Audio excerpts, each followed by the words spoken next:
Šoti loodus. Metsik loodus. We're going up to this. Na na na na na.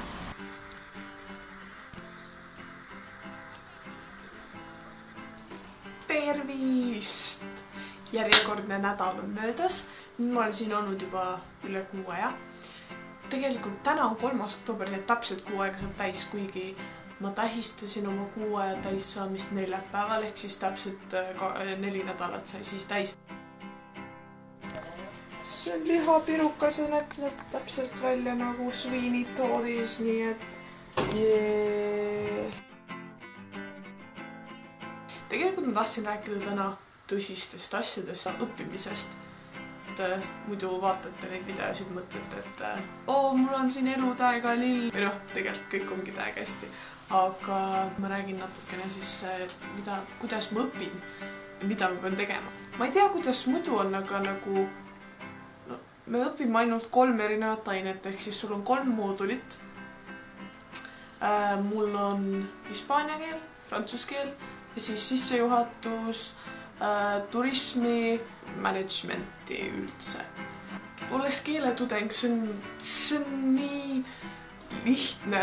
Ma mõtlen selles osas, et meil oodatakse, et nende 10 tunni kõrval, mis ma ülikoolis käin, 10 astronoomilist tundi, peab ma tegema veel 30 tundi iseseisvat tööd.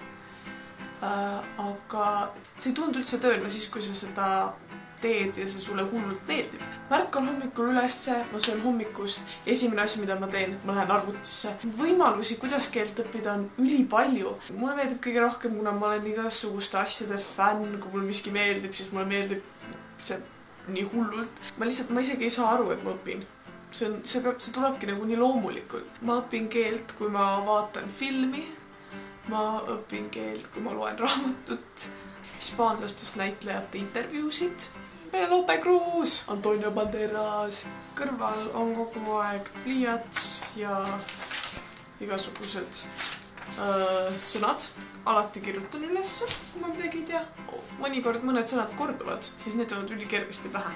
Teine võimalus, kuidas ma õpin keelt on, ma tean, et see on imelik selles suhtes, et inimesed arvavad, et sa oled napakas, kui sa räägid oma ette, aga see päriselt ka aitab. Ja kogu aeg nagu üritad selle keele sees olla, vähemalt ma üritan seda teha ja see on nagu, näiteks täna öösel ma rääkisin hispaania keeles unes. See hakkab pähe ajudele. Prantsuse keelt ma õpin ka niimoodi, et Duolingos ja lihtsalt kuulan muusikat ja mulle ei meeldi väga nagu õpikutest õppida. Ma pigem olen selline uimane kuiv õppija, et ma võin õppida grammatikat, lihtsalt grammatika raamatus. Mulle ei meeldi need igasugused joonistustega õpikud, need lähevad nii lapsikud välja ja siis sa oled lihtsalt nagu mingi jah, mulle lihtsalt need ei meeldi. Ja täna te näete muru loo. Kuidas seda nimetatakse? Igatahes see on näha, ma tean, et see on näha ja see peabki nii olema. Ja siis mu 3. aine ongi sissejuhatus turismi, hotellindusse ja siis ürituste korraldamisse. Ja seal mul tuleb 2 nädala pärast klassikontrolltöö. Ja siinkohal ma lihtsalt ütlen, et kui te põete seda 400 sõnalist kirjandit, mida te peate kirjutama, see pole mitte midagi. Võrreldes sellega, mida mina 2 nädala pärast pean tegema. Mul on antud 20 valikuvastustega küsimust, aga kuna see on äri-inglis keel, siis mu oskused jäävad veidike vajaka, nii ma pean veel sõnu õppima. See on okei. Ja siis sellele lisaks pean ma kirjutama 600–800 sõnalise arutleva essee. Kõige selle tegemiseks, küsimused pluss essee, on mul 50 minutit. 50 minutit.